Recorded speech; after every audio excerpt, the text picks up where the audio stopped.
अभिषेक तिवारी जी, अभी एक और नाम का हमने जिक्र किया और वो नाम है विजेंद्र गुप्ता का। बड़े सीनियर लीडर हैं और उनकी एक तस्वीर हर किसी के जहन में होगी कि मार्शल्स जो हैं वो उन्हें उठाए हुए हैं, विजेंद्र गुप्ता को सदन से बाहर का रास्ता दिखाया जा रहा है। यह तस्वीर हर किसी के जहन में होगी। विजेंद्र गुप्ता अगर सीएम बनते हैं तो विधानसभा में क्या स्थितियां आप देखते हैं? आप लोगों की क्या तैयारी होगी? बतौर विपक्ष आम आदमी पार्टी किस तरह की भूमिका में खुद को पा रही है? किस भूमिका में आप लोग अपनी जिम्मेदारियां निभाने की तैयारी में? आपके सभी दर्शकों को मेरा नमस्कार। देखिए, आम आदमी पार्टी अभी तक सरकार में थी। सरकार में रह करके हम लोगों ने दिल्ली की जनता का सेवा करने का कार्य किया।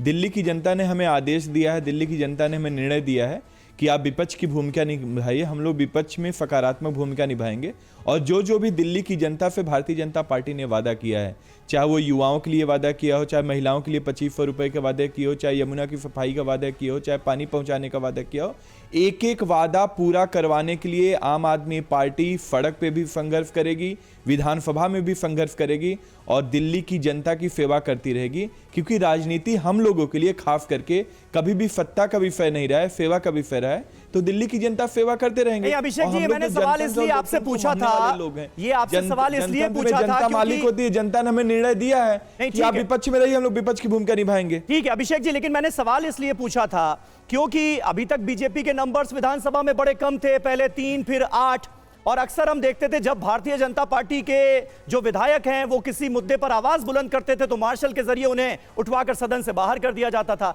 अब वो 8 से 48 हो चुके हैं, तो कुछ आप लोग अपनी रणनीति में बदलाव करेंगे?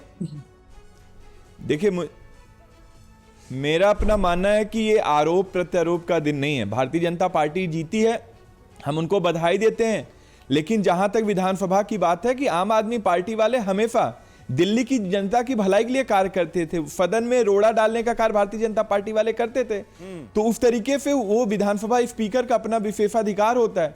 तो अब भारतीय जनता पार्टी सरकार में, हम लोग विपक्ष में हैं, विपक्ष की भूमिका निभाने का कार्य करेंगे। जैसा कि मैंने बताया कि एक एक वादा पूरा करवाने का कार्य आम आदमी पार्टी करेगी। हम लोग संघर्ष भी करेंगे, हम लोग विधानसभा में भी मुद्दे उठाएंगे, हम लोग जनता की आवाज बनने का कार्य करेंगे। जी, तो आम आदमी पार्टी वाले लोग, हमारे लिए सेवा करना ही हमारा धर्म है। नहीं, लेकिन पिछले काफी समय से चर्चा हो गई थी शुरू कि आम आदमी पार्टी के कार्यकर्ता उस तरह से दिखाई नहीं दे रहे थे। ये तो आरोप भी लगा कि बहुत सारी सीटों पर अगर काम किया होता तो ये बड़े चेहरे उस तरह से नहीं हारते जैसे अभी हारे हैं। क्या ये भी एक बड़ा फैक्टर था? आप कह रहे हैं कि हम काम करते रहेंगे, हम तो काम करते हैं, हम सड़कों पर दिखाई देंगे, संघर्ष करेंगे। नहीं, लेकिन क्या संघर्ष एक्चुअली कर रहे थे दिल्ली में? आप बात समझिए, नहीं, मेरी बात समझिए। आज भी दिल्ली की जनता अरविंद केजरीवाल जी और आम आदमी पार्टी से प्यार करती है। आज हमारा वोट परसेंट शेयर देखिए, 43.6% है, भारतीय जनता पार्टी 45.8 है। मतलब मोटा मोटा 2% का ही डिफरेंस है। मतलब ऐसा नहीं है कि दिल्ली की जनता के अंदर रोष था।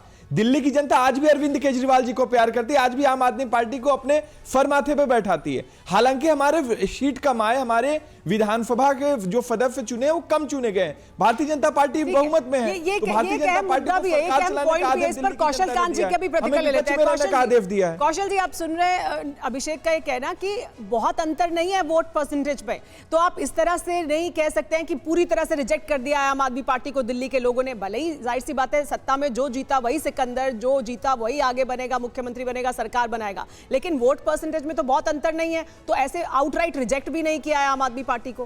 क्या कहेंगे इस पर आप कौशल कांत जी? सुमेरा जी, अरविंद जी जब कोर्ट से निकले थे तो उन्होंने क्या स्टेटमेंट दिया था? उन्होंने स्टेटमेंट दिया था, ये सब झूठे हैं, मुझे फंसाया गया है, अब मैं दिल्ली की जनता के दरबार में आया हूं और दिल्ली की जनता फैसला करेगी कि मैं भविष्य में सीएम बनूंगा या नहीं बनूंगा। और उन्होंने सीएम बनने की आस में संवैधानिक संस्था पर बैठी हुई आतिशी जी के लिए कहा था वो टेम्परेरी सीएम है।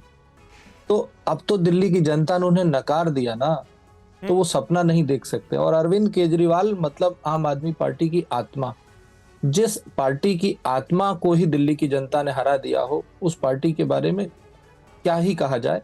और बिल्कुल सही है, मेरे दोस्त ने कहा, आम आदमी पार्टी के प्रवक्ता ने, कि हाँ ये लोग सड़क पर उतरेंगे। बिल्कुल आतिशी सुमेरा जी, आपको याद होगा ना, जब आम आदमी पार्टी बनी थी तो ये एक एक्टिविस्ट पार्टी रही है और वो केवल सड़क पे नजर आती थी। आपको वो भी सीन याद होगा कि जब अरविंद केजरीवाल जी खुद चीफ मिनिस्टर थे और खुद धरना देने पे बैठ गए थे। जी। तो अब शायद ये दोबारा उस मोड पर जाएंगे और आपको सड़क पे जगह जगह इस तरह की शब्द यूज नहीं करना चाहिए, लेकिन उसको नौटंकी ही कहा जा सकता है, क्योंकि अभी तक इतने सालों तक तो नहीं किया था। आप हमला बोल रहे हैं, लेकिन आपको कहीं ना कहीं कौशल जी इस बात का एहसास जरूर होगा कि एक मजबूत विपक्ष से आपका सामना होगा। मतलब आम आदमी पार्टी की जब सरकार थी तो बहुत कमजोर विपक्ष था दिल्ली के अंदर, लेकिन आपका सामना एक मजबूत विपक्ष से होगा। नीरज मिश्रा जी भी हमारे साथ मौजूद हैं।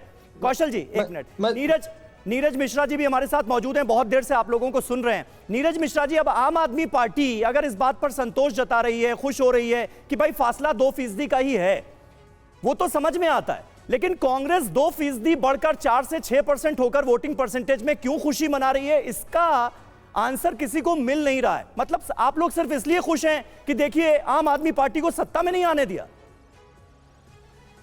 समीर भाई, कोई भी कांग्रेस का कार्यकर्ता आज खुश नहीं है। आज हम लोग तो ड्राइंग बोर्ड पर जाकर ये सोच रहे हैं कि जब दिल्ली की जनता शीला दीक्षित जी के कांग्रेस के उस गवर्नेंस मॉडल को बार बार याद करती है, लेकिन पिछले 11 साल में जितनी बार भी वोट देने की बारी आती है, वो हमें वोट करने के लिए पता नहीं क्यों अप्रोप्रिएट नहीं समझती। हम तो इस बात पर मंथन कर रहे हैं, और ये जो नैरेटिव अननेसेसरी बनाया जा रहा है कि आम आदमी की हार से कांग्रेस आज खुश है, ऐसा कुछ भी नहीं है। हम तो ये समझना चाह रहे हैं कि इस सरकार के विरुद्ध जो हम लोगों ने सड़क से लेकर संसद तक जो भी प्रदर्शन किए, चाहे वो बिजली का DERC का घोटाला था जिस पर भाजपा चुप थी, दिल्ली के अंदर लिकर का स्कैम था जिस पर भाजपा चुप थी, दिल्ली के अंदर यमुना को गंदा करने का जो स्कैम था जिस पर भाजपा चुप थी, इन सब चीजों को लेकर कांग्रेस के कार्यकर्ता सड़कों पर थे और यही लोग चुनाव लड़ रहे थे। लेकिन दिल्ली की जनता के मन में क्या था कि उन्हें लगा कि नहीं, कांग्रेस ने जो सारी सत्ता के विरुद्ध जो लहर बनाई उसका रिवॉर्ड कांग्रेस को ना देकर आज वो सत्ता विरोध में भाजपा को मिल गया। तो हमारे लिए तो चिंताजनक स्थिति है, और हम तो इस पर आत्ममंथन कर रहे हैं कि हम किस तरीके से दिल्ली की जनता का जो जी, हो सकता है दिल्ली की जनता कंफ्यूज हो गई हो कि अभी थोड़े दिनों पहले तो ये साथ में लड़ रहे थे चुनाव, अब अलग लड़ रहे हैं, पहले साथ में एक मंच पर खड़े हुए थे, अब अलग अलग हैं। तो हो सकता है दिल्ली की जनता कंफ्यूज हो गई हो कि ये एक हैं कि अलग हैं, किसको वोट करे, इसलिए उन्होंने दूसरा विकल्प चुन लिया।